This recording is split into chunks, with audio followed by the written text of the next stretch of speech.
Haddonfield, Illinois, a seemingly idyllic town with a dark history lurking beneath its surface. Haddonfield, Illinois, was known for its tree-lined streets and quaint homes, a place where children played freely and neighbors exchanged friendly waves. Yet, the town bore a secret, a haunting legacy tied to the infamous Michael Myers, whose gruesome actions had left an indelible mark on its history. On a cool autumn evening, a group of high school students gathered in the local diner to share ghost stories and urban legends. They laughed and joked, but the conversation quickly turned to the infamous tale of Michael Myers, the boy who had once terrorized their town. "Did you know he still roams the woods?"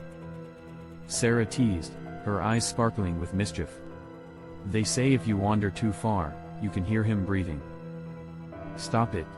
That's just a story," Jake scoffed, trying to mask his unease. But Emily, the quietest of the group, looked down at her milkshake. "What if it's true?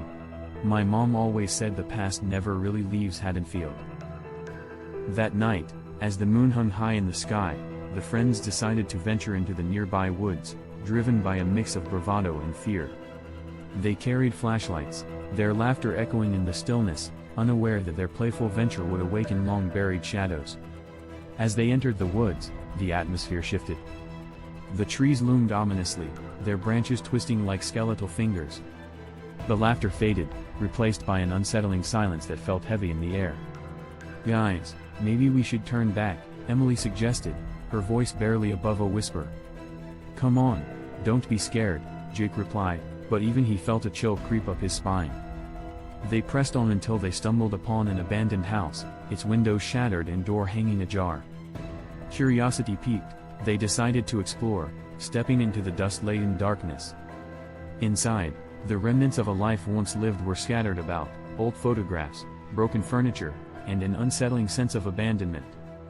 As they moved through the rooms, a feeling of dread settled over them. "Let's get out of here," Emily insisted, but before they could leave, they heard a sound, a low, guttural breathing echoing through the halls. Panic surged as they turned to run, but the door slammed shut behind them. Heart pounding, Sarah tried to push it open, but it wouldn't budge. "What the hell?" she shouted, fear gripping her voice.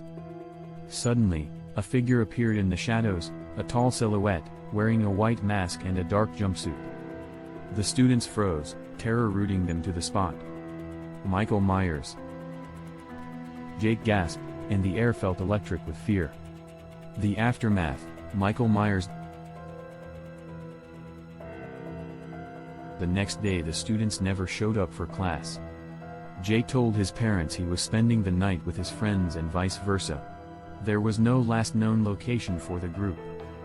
The next day, Jake is found in the woods covered in blood and taken to the hospital. During his last breath he says, "Michael Myers." The discovery. During the investigation, police found a piece of hair and blood.